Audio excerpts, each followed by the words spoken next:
welcome to my day 7 of my recovery for my knee injury.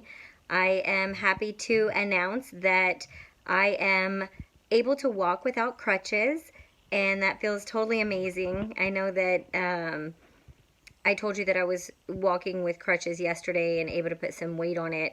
Well, yesterday when I took my daughter to her gymnastics class, I decided to, start walking around while she was working out. I would kind of work out my leg.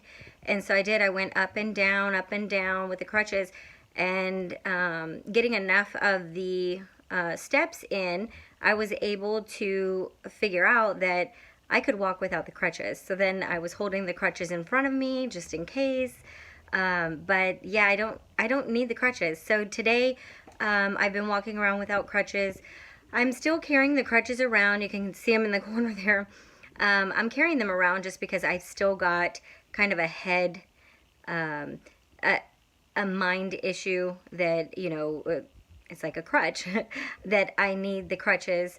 So I'm not ready to just forego them completely, but I'm so close. I'm thinking within the next day or two that I'll be crutch free.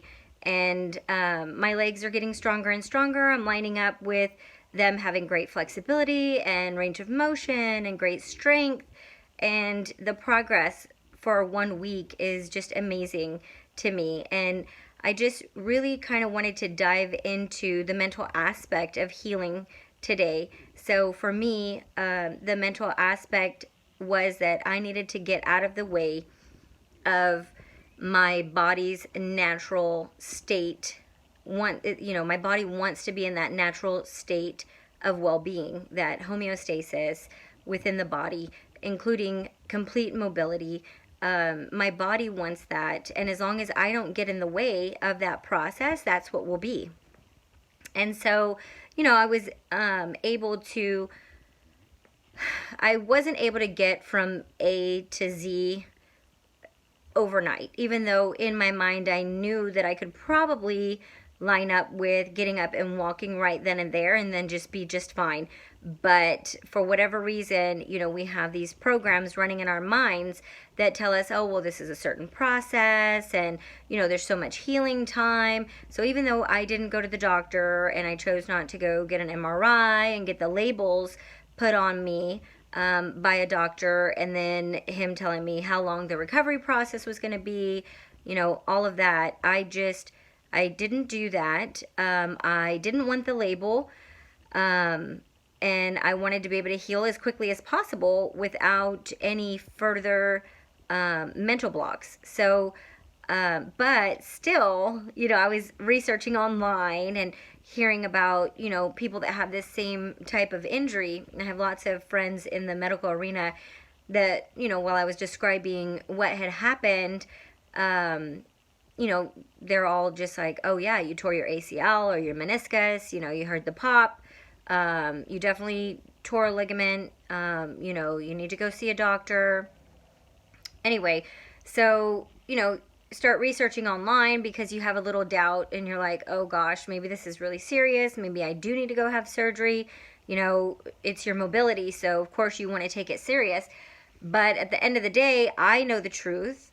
And the truth is that, our bodies want to be in a state of well-being, complete and whole well-being. So if I could just get out of the way, then I know that my body would immediately go back there. So anyway, needless to say, it did take me 7 days to get where I'm at. I'm sure people have done it sooner, and I'm sure there's people that have taken longer. And it's not about the time. It is about just however long it takes you to line up, and whatever way that it takes you to line up. If you need to go to the doctor and you need to go have surgery, just do that. It's the quickest way to get to well-being, then take that route, whatever it may be. I'm sure that there are people that, have enough faith and can just get up and walk, day of or day after. I've seen, some people that were, back to, the gym within 5 days. So anyway, we always have a story that we tell ourselves. we feel like these roles that we're in, that we've got these storylines that we need to kind of line up with. And so we have these backstories that are playing all the time. And when things occur or seem to occur, then, you know, we always want to tie a story to it. And it's this story that needs to change. It's this story that we need to recognize that we are writing. We are creating this story. And we have so much more control than we are mostly aware of. So, you know, I have this deep knowing, but I would say 90% of my day, I do not stay in awareness in that moment.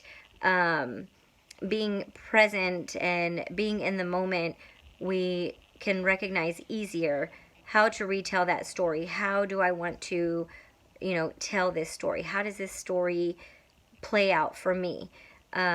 So, you know, we can act like it's things outside of us that are happening, but no, we always have control of how the story is going to unfold. So I just want to give that reminder to you today. We all have this deep knowing, doesn't matter what percent, but each one of us has this deep knowing deep down inside. We all know that we are in control of our story. We all know that our body wants to be in a state of well-being. So let's just get out of the way and let's let this life be everything that it can be, and it can be anything that we want it to be. So go out and make it a great one, and we'll talk soon. Bye-bye.